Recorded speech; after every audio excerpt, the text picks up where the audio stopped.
Good morning student, स्वागत है आपका एक और नई वीडियो में। और आज हम पढ़ रहे हैं हिंदी व्याकरण की जो हमारी सीरीज चल रही है उसके अंतर्गत गुण संधि के बारे में। गुण संधि परीक्षाओं की दृष्टि से प्रतियोगी परीक्षाएं जो होती हैं इसके लिए बहुत महत्वपूर्ण होती है, क्योंकि बहुत बार जो आपके कंपटीशन एग्ज़ाम्स हैं इसमें गुण संधि के बारे में, इसके उदाहरणों के बारे में पूछा जाता है। चलिए गुण संधि के बारे में जानते हैं, लेकिन उससे पहले मैं आप लोगों से चाहूँगा कि हमारे साथ जुड़ने के लिए इस चैनल को आप सब्सक्राइब कर लीजिए, साथ ही साथ बेल आइकन को भी प्रेस कर लीजिए ताकि किसी भी वीडियो की नोटिफिकेशन सबसे पहले आपको मिल सके। इसके अलावा इन वीडियोस को लाइक और शेयर करना बिल्कुल भी ना भूलिएगा। चलिए बहुत तेज़ी से तरह सा संधियों का एक परिचय प्राप्त कर लेते हैं, जो कि हम अपनी पुरानी वीडियोज़ में, पिछली वीडियोज़ में पढ़ भी चुके हैं। तो हम बात कर रहे हैं हिंदी व्याकरण के अंतर्गत संधियों के बारे में। परिभाषा के आधार पर संधि क्या होती है? देखिए, संधि का अर्थ होता है जोड़ करना अथवा मेल करना। दो वर्ण जब आपस में मिलते हैं तो मिलने की वजह से जो उनमें परिवर्तन होता है या विकार भी कहा जाता है तो उसे संधि कहते हैं।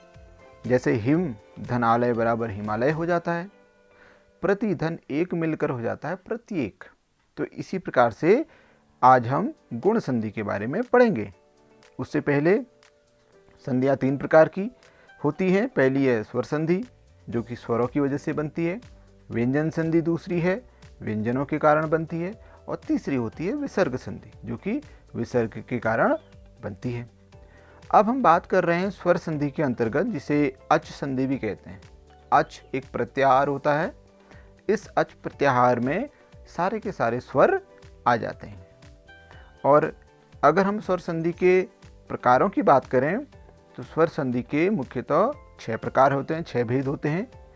पहला है दीर्घ संधि, जिसे हम अपनी पुरानी वीडियो में पढ़ चुके हैं। गुण संधि, जिसके बारे में आज हम पढ़ने वाले हैं। वृद्धि संधि, यण संधि, इसको भी हम पढ़ चुके हैं। अयादि संधि और पररूप संधि। तो इस प्रकार से 6 भेद होते हैं, जिसमें से आज हम गुण संधि के बारे में पढ़ रहे हैं। चलिए गुण संधि के बारे में जानते हैं। गुण संधि जिसका कि सूत्र होता है, संस्कृत का सूत्र होता है आद गुणों। क्या होता है? आद गुणों। ये एक चीज़ आपको बताना चाहूँगा, ये तो आद में दो है, दो के नीचे हलंत है। हलंत का मतलब होता है किसी भी वर्ण के नीचे जब हलंत लगता है तो वो वर्ण आधा हो जाता है, उच्चारण में उसको आधा माना जाता है। चलिए कुछ परिभाषा से समझते हैं गुण संधि के बारे में। परिभाषा क्या कहती है गुण संधि की?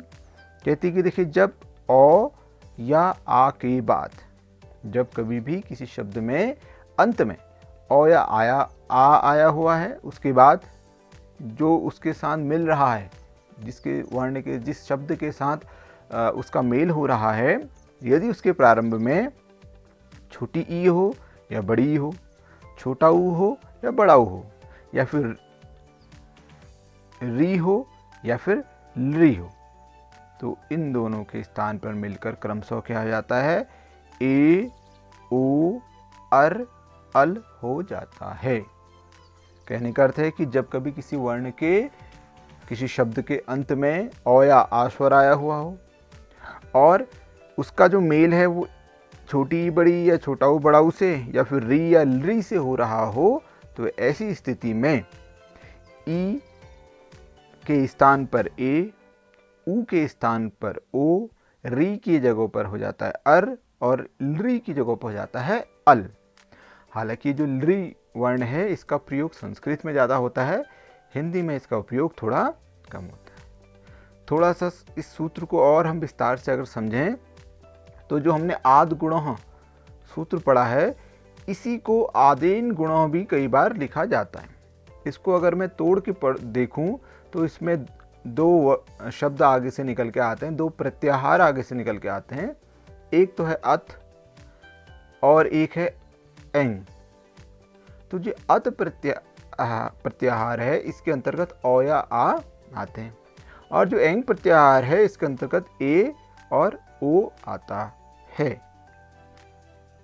तो इस प्रकार से इन दो प्रत्याहारों की मदद से ये सूत्र बनता है।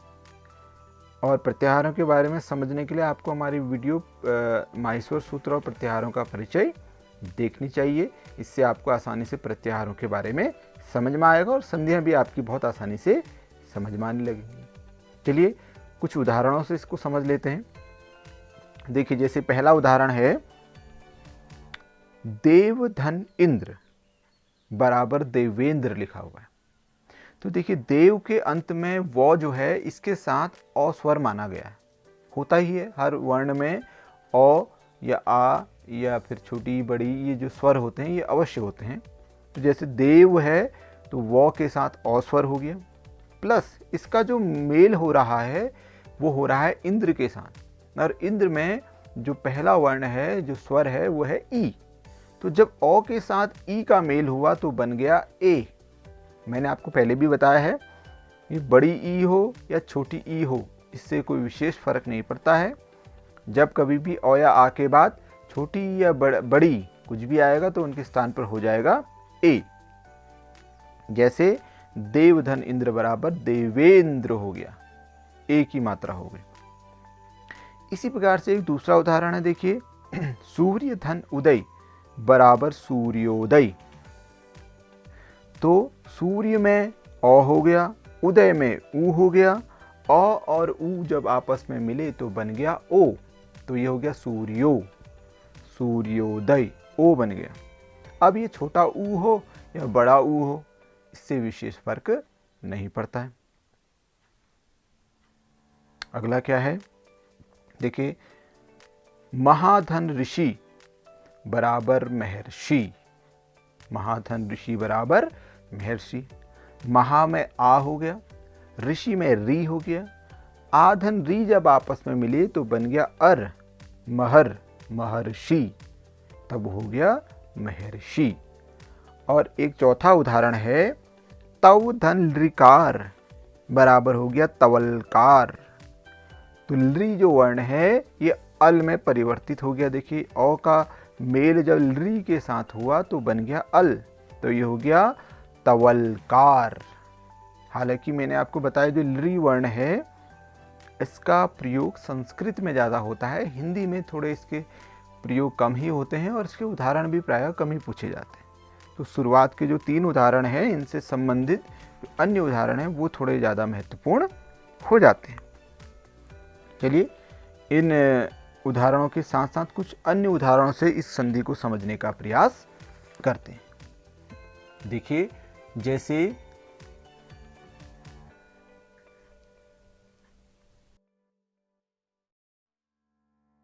कुछ अन्य उदाहरणों से अगर हम इसको समझने का प्रयास करें तो देखिए जैसे आपकी स्क्रीन पर आ रहा है गुण संधि के उदाहरण। तो उदाहरण के लिए देखिए सबसे पहले क्या है, देव धन इंद्र, ये हम अभी पढ़ चुके हैं, बराबर हो गया देवेंद्र। तो ये ए की जो मात्रा है ये कहाँ से आई है, अ के साथ जब ई का मेल हुआ तो बन गया ए। तो देव में अ, इंद्र में ई मिलकर हो गया ए, तो ये हो गया देवेंद्र। इसी प्रकार से इससे मिलता जुलता उदाहरण देखिए, बाल में अ हो गया, इंदु में ई हो गया, मिलकर बन गया ए, तो ये हो गया बालेंदु। ऐसे ही बड़ी ई का उदाहरण देखिए, सुर में अ, ईश में बड़ी ई, मिलकर बन गया ए, सुरेश। एक जो ए की मात्रा जहां आपको दिखेगी तो समझ लीजिएगा वहां पर क्या है, गुण संधि है।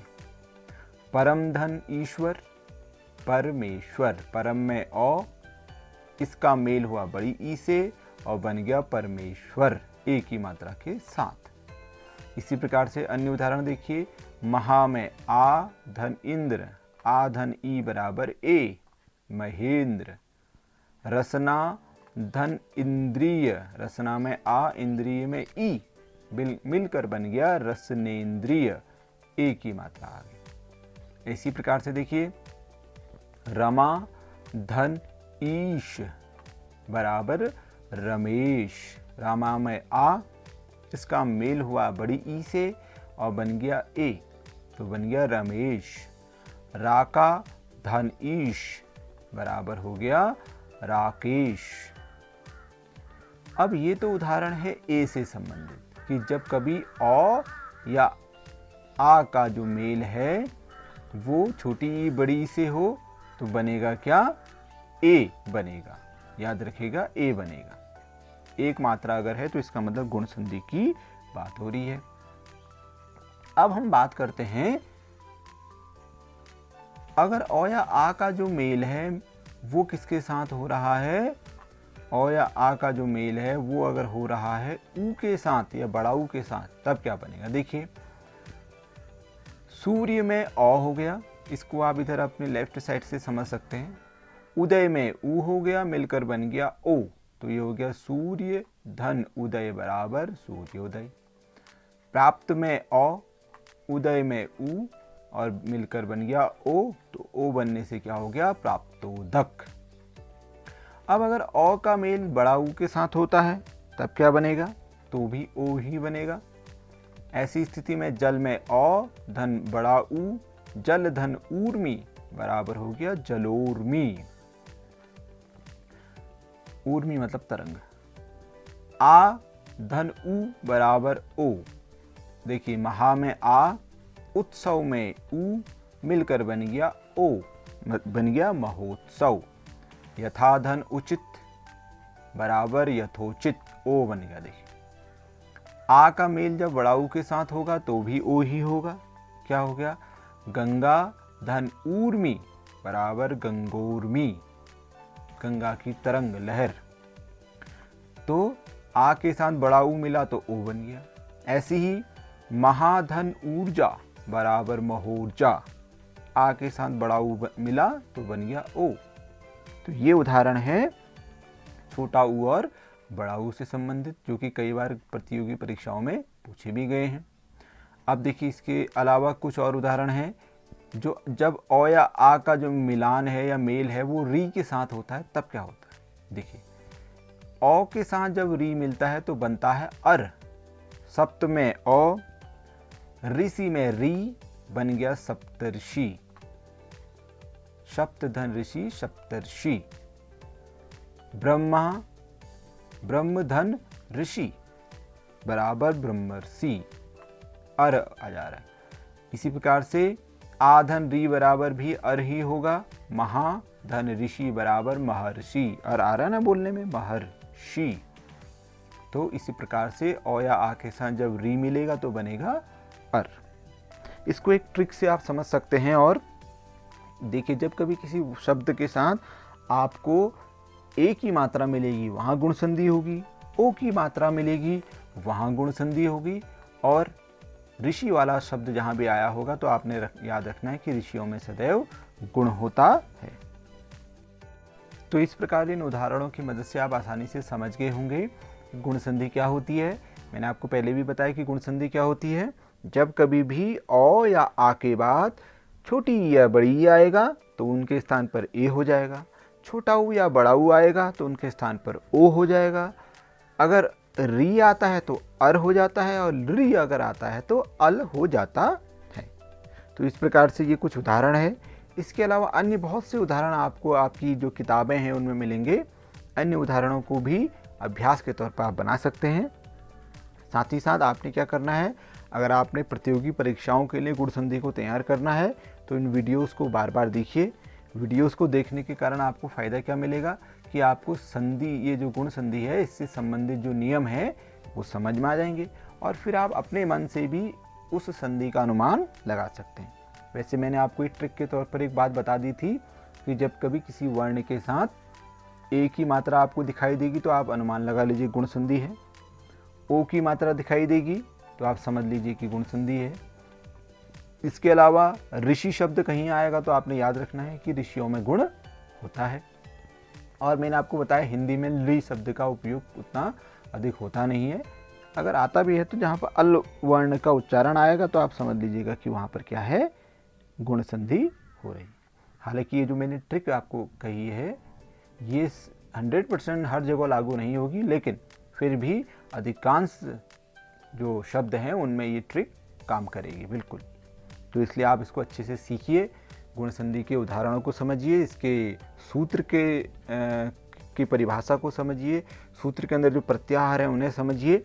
साथ ही साथ हमारे जो माहेश्वर सूत्र वाली वीडियो है इसको देखकर आप प्रत्याहारों के बारे में और अधिक परिचय प्राप्त कीजिए। आपको और संधियों को समझने में आसानी होगी। अन्य बहुत से जो व्याकरण से संबंधित चीज़ें हैं उन्हें आप आसानी से समझ पाएंगे। तो अपनी वीडियोस को यहीं पर आज हम क्लोज़ करते हैं। मैं आप लोगों से चाहूँगा कि बार बार इन वीडियोस को देखिए, इससे सीखिए और सीखकर इसको लाइक एंड शेयर करके दूसरे लोगों को भी इसको फॉरवर्ड कीजिए, ताकि अन्य लोगों को भी इसका बेनिफिट मिल सके। तो चलिए मिलते हैं अगली वीडियो में। बहुत बहुत धन्यवाद।